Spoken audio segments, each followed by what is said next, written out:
और अब खबरें विस्तार से। औरंगजेब विवाद पर एमपी के उच्च शिक्षा मंत्री इंदर सिंह परमार का बयान आया है। उन्होंने कहा कि जो इस धरती के लिए काम करता है, जो इस धरती के लिए लड़ाई लड़ता है, जो इस धरती की विरासत और सभ्यता को बचाने का प्रयास करता है, उसका गुणगान करना चाहिए, न कि एक विदेशी क्रूर और अत्याचारी शासक का गुणगान करना चाहिए। इंदर सिंह परमार का यह बयान आया है औरंगजेब को लेकर और कहा कि जो अत्याचार शासक का गुणगान नहीं करना चाहिए, न कि एक विदेशी क्रूर और अत्याचारी शासक का गुणगान करना चाहिए, बल्कि अगर गुणगान करना ही है तो उसका करो जो इस धरती के लिए काम करता है, जो इस धरती के लिए लड़ाई लड़ता है, न कि अत्याचार। जो इस धरती के लिए लड़ाई करता है, जो इस धरती के लिए काम करता है या कि सभ्यता और विरासत को बचाने के लिए काम करता है, उसका गुणगान करना चाहिए। या एक विदेशी का या क्रूर का या जो अत्याचारी शासक हो उसका गुणगान करना चाहिए। ये मैं समझता हूँ देश के लोग समझदार हैं। और अब खबर नरसिंहपुर से है, जहां बीजेपी नेता नगर परिषद तेंदुखेड़ा के पार्षद संतोष पटेल की गिरफ्तारी की मांग को लेकर गोंडवाना गणतंत्र पार्टी के लोगों ने तेंदुखेड़ा में रैली निकाली है। आदिवासियों का कहना है कि उनका समाज की राजघराने की बहू से बीजेपी नेता संतोष पटेल ने अश्लील बातें की थी। पीड़िता की शिकायत पर संतोष पटेल पर मामला दर्ज कर दिया गया था और बीजेपी ने संतोष पटेल को जिला उपाध्यक्ष के पद से अलग भी कर दिया था। आदिवासी समाज अब संतोष पटेल की गिरफ्तारी की मांग कर रहा है।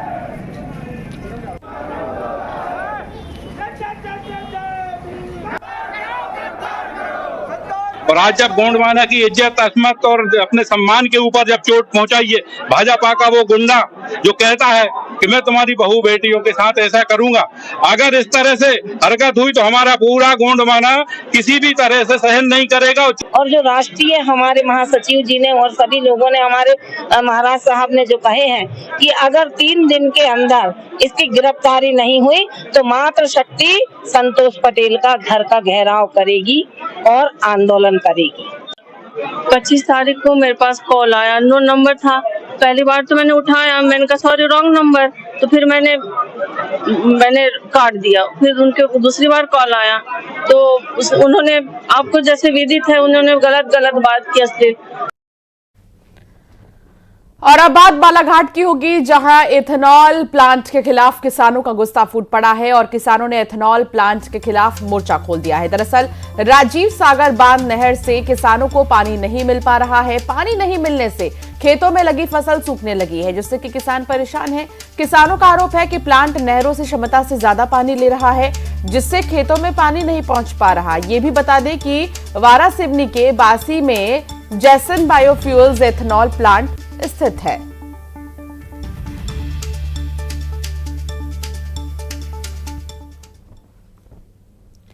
टीकमगढ़ कलेक्टर ने बलदेवगढ़ विंध्यवासिनी मंदिर की पहाड़ी पर ग्रामीणों के साथ साफ सफाई कर स्वच्छता का संदेश दिया है। आपको बता दें कि बलदेवगढ़ के विंध्यवासिनी माता पहाड़ी पर प्राचीन मंदिर है, जहां कलेक्टर दर्शन करने गए थे। इस दौरान उन्होंने पहाड़ी पर पूजा की सामग्री का कचरा फैला हुआ देखा, जिसको देखकर वो भी ग्रामीणों के साथ साफ सफाई करने में जुट गए। कलेक्टर का कहना है कि प्राचीन और धार्मिक स्थलों पर हम सबको मिलकर इसी तरह साफ सफाई करनी चाहिए।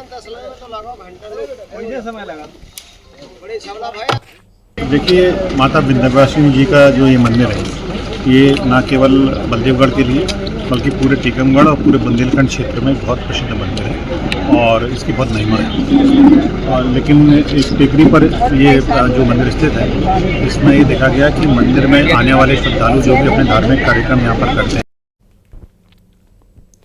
मध्य प्रदेश में कांग्रेस बड़े परिवर्तन की तरफ आगे बढ़ रही है। आला कमान ने देश भर में 2 राज्यों में एक बड़ा पायलट प्रोजेक्ट शुरू किया है।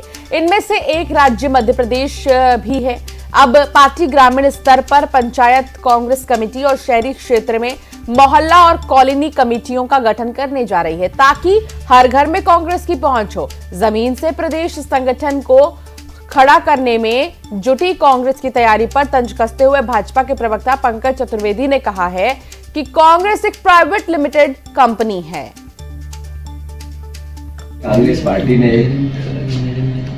नेशनल नेतृत्व को अपना प्रोग्राम दिया पार्टी स्ट्रेंथ का ताकतवर निचले स्तर तक बनाने का, उसमें पंचायत कांग्रेस कमेटी की बात हो, चाहे मोहल्ला कांग्रेस कमेटी की बात हो, चाहे 45 साल के हमारे ब्लॉक अध्यक्षों की बात हो, चाहे जिला अध्यक्षों की नियुक्ति के अधिकार, जो जिला अध्यक्ष और ब्लॉक अध्यक्ष की जो हैसियत है वो जनप्रतिनिधि विधायकों से ऊपर।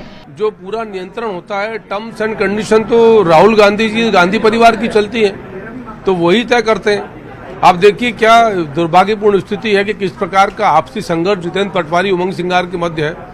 कमलनाथ तो दिग्विजय सिंह के बाद एक नई पीढ़ी तैयार होगी जिनमें आपसी संघर्ष है। मध्य प्रदेश में ओबीसी वर्ग को दिए जाने वाले आरक्षण के मामले को लेकर सुप्रीम कोर्ट में सुनवाई हुई। सुप्रीम कोर्ट ने मध्य प्रदेश हाईकोर्ट को निर्देश देते हुए कहा कि अन्य पिछड़ा वर्ग को 27% आरक्षण से जुड़े किसी भी मामले में सुनवाई नहीं करेगी जब तक इस विवादित मुद्दे का सुप्रीम कोर्ट द्वारा निराकरण नहीं कर दिया जाता, तब तक हाईकोर्ट इस संबंध में कोई याचिका स्वीकार नहीं करेगी। सुप्रीम कोर्ट ने यह भी कहा है कि प्रकरणों में विवादित मुद्दे को शीघ्रता से निराकृत किया जाएगा। इस बीच मध्य प्रदेश शासन कानून के अनुसार विज्ञापन जारी करके भर्तियां करने के लिए स्वतंत्र है। सुप्रीम कोर्ट में इस मामले की अगली सुनवाई 21 अप्रैल को होगी।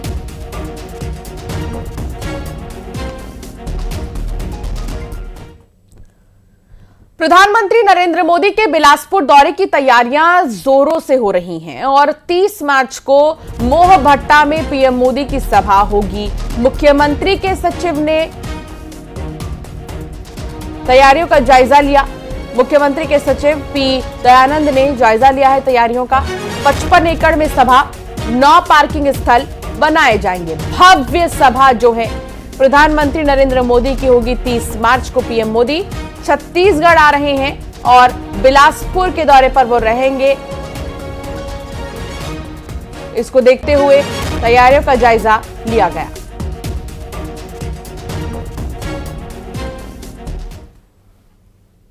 और अब खबर भोपाल से है, जहां एम्स से ग्रीन कॉरिडोर बनाकर गंभीर मरीज को चेन्नई एम्स भेजा गया है। इस दौरान एम्बुलेंस ने 24 किलोमीटर का सफर महज 16 मिनट में ही तय कर लिया।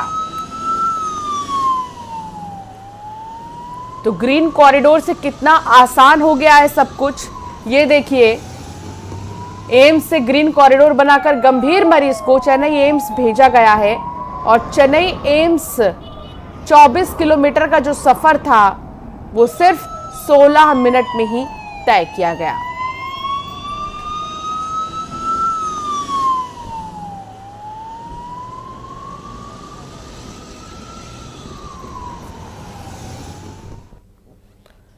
और अब खबर रायसेन से है, जहां बेकाबू होकर पलटी धान से भरी ट्रॉली, बाइक सवार को बचाने के चक्कर में हादसा हुआ है। सड़क पर धान फैलने से किसान को नुकसान भी हुआ है। ये देखिए, भारी मात्रा में धान और अचानक से बाइक सवार से जब टक्कर हुई। रायसेन में बेकाबू होकर धान से भरी ट्रॉली पलट गई। बाइक सवार को बचाने के चक्कर में अचानक से ब्रेक मारकर जब दिशा बदला गया है, उस वक्त ही सड़क पर धान फैलने से किसान को बहुत ज्यादा नुकसान हुआ है। हम सर आ रहे थे अपनी रास्ता से। हाँ। एक हेलमेट लगा के एक व्यक्ति खड़ा था जी। जैसे ही हम निकले उसने भी एकदम गाड़ी, हमने ब्रेक मारे, हमारा ट्रैक्टर एकदम टेढ़ा होकर ट्राली फेंकते गए जी। हमारी कोई गलती नहीं और भाग। राजधानी भोपाल के लोगों के लिए जरूरी खबर है। करीब 60 इलाकों में आज बिजली कटौती होगी, इसलिए बिजली से भी जुड़ा कोई भी काम आपका है तो उसे जल्दी से खत्म कर ले। मेंटेनेंस के चलते आधे से 7 घंटे तक कटौती रहेगी बिजली की। साकेत नगर, पंचवटी, आईटी पार्क में बिजली की कटौती होगी। ग्रीन सफर शॉपिंग सेंटर्स में भी बिजली की कटौती होगी। विद्यानगर, भारत पेट्रोलियम कॉलोनी में भी बिजली की कटौती होगी।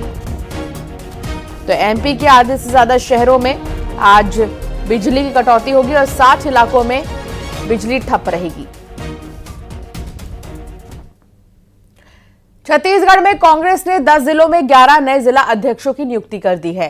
कांग्रेस के अध्यक्ष मल्लिकार्जुन खड़गे ने से मंजूरी के बाद ही कांग्रेस महासचिव केसी वेणुगोपाल ने लिस्ट जारी की है। बालोद से चंद्रशेखर हिरवानी, दुर्ग से राकेश ठाकुर को बनाया गया है जिलाध्यक्ष। नारायणपुर में बिसेल नाग, और कोरबा शहर में नाथूलाल यादव, बलौदाबाजार में सुष्मिता घृतलहरे, सारंगढ़ बिलाईगढ़ में ताराचंद देवांगन, सरगुजा से बालकृष्ण पाठक को जो है जिलाध्यक्ष बनाया गया है। बलरामपुर से कृष्णा प्रताप सिंह, बेमित्रा से आशीष छाबड़ा, अंबिकापुर में बालकृष्ण पाठक को जिलाध्यक्ष बनाया गया है। तो ये वो लिस्ट है जो हम आपको दिखा रहे हैं। ये 11 जिले और 11 जिलों के लिस्ट जारी हुए हैं जहां पर कांग्रेस ने जिला अध्यक्ष नियुक्त किए हैं। और अब बात होगी जगदलपुर की, जहां प्रशासन द्वारा मंदिर की दीवार तोड़े जाने का हिंदू संगठनों ने विरोध किया है। इन्होंने सड़क पर उतरकर प्रदर्शन भी किया और चक्का जाम भी कर दिया है, नारेबाजी की। आपको बता दें कि लालबाग में शिव मंदिर की दीवार को अतिक्रमण हटाने आई टीम ने तोड़ दिया है, जिसका इन लोगों ने विरोध किया। कोतवाली थाने इलाके का ये मामला बताया जा रहा है।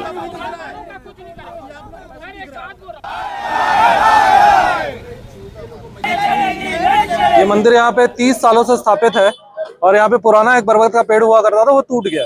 इसको प्रशासन ने अवैध घोषित करके तोड़ने का प्रयत्न किया। कल इन्होंने जेसीबी वगैरह भेजी थी, कुछ मजदूर भेजे थे और गिराने का प्रयत्न किया था।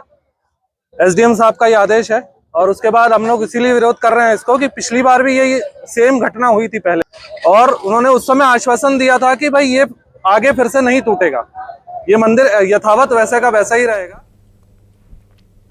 क्या काला जादू किसी की जान ले सकता है? क्या तंत्र मंत्र के चक्कर में कोई किलर बन सकता है?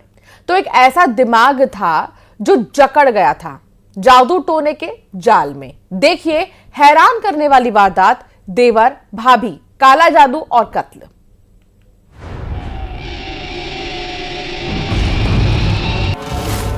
उसे लोगों को वश में करना आता है। वो जानती है टोना टोटका। मेरी परेशानी वजह वो ही।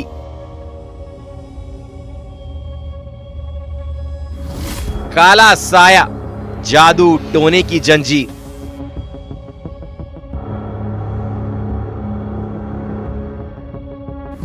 देवर, भाभी और काला जादू।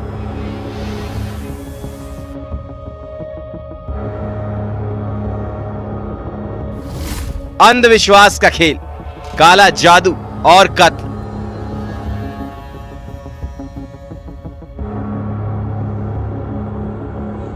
वहम में एक और खूनी कहानी। दिमाग का ये केमिकल लोचा जो इंसान को शैतान बनाते देर नहीं लगाता। जिस दिमाग में बस एक ही बात थी, उसके कानों में एक ही बात सुनाई देती थी, वो तुम्हें मार देगी। जिसके दिल में यही बात थी, वो तंत्र विद्या जानती है। बस वो मंत्र फूकेगी और जो होगा वो मेरे साथ होगा, यानी मेरा बुरा होगा। तो क्यों ना उसे ही मार दो।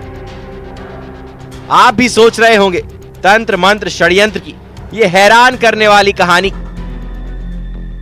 आप भी सोच रहे होंगे तंत्र मंत्र षड्यंत्र की ये हैरान करने वाली कहानी क्या है?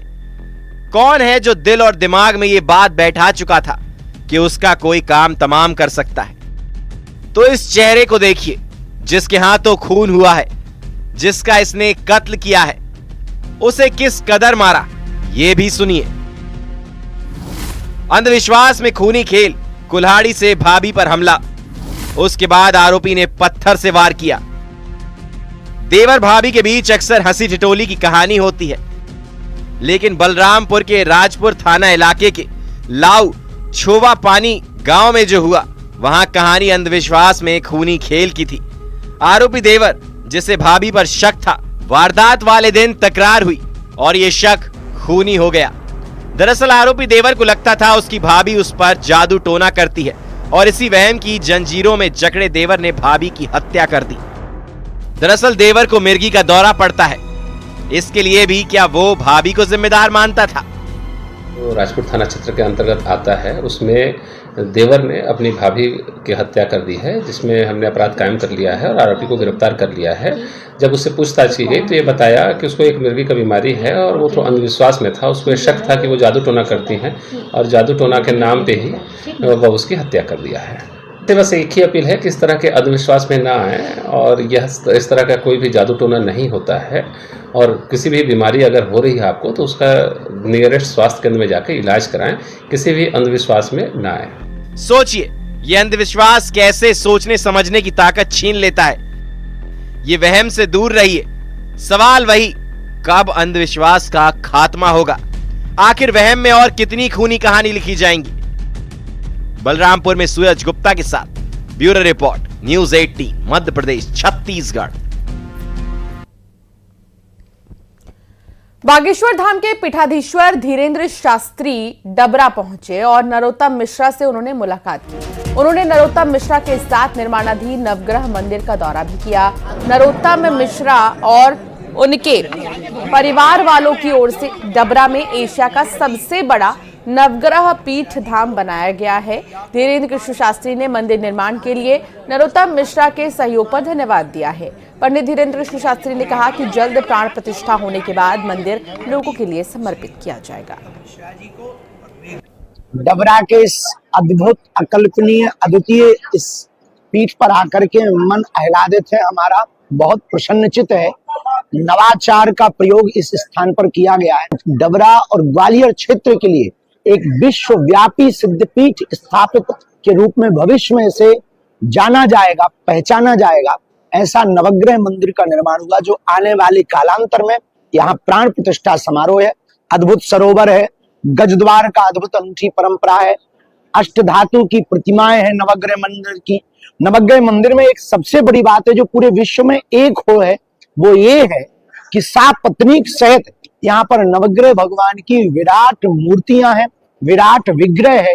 उन विग्रह की आस्था से निश्चित रूप से हमारे सनातन धर्म को मजबूती मिलेगी और दर्शनार्थियों को अपने जीवन की ग्रह चक्र की दशा और दिशा सुधारने का एक सौभाग्य प्राप्त होगा। उज्जैन में चल रहे विक्रमोत्सव के तहत उज्जैन में आयोजित 5 दिवसीय अंतर्राष्ट्रीय फिल्म फेस्टिवल में शामिल होने पहुंचे दक्षिण अफ्रीका, फिजी और नेपाल से आए विशिष्ट मेहमानों ने महाकालेश्वर मंदिर में भगवान महाकाल के दर्शन किए। दक्षिण अफ्रीकी उच्चायुक्त की प्रतिनिधि समेत अन्य प्रतिनिधियों ने नंदी हॉल में भगवान महाकाल का पूजन अभिषेक कर आशीर्वाद लिया।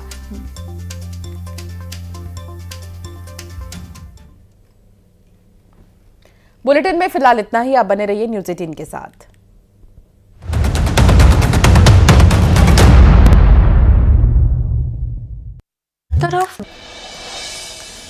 सीहोर में खेतों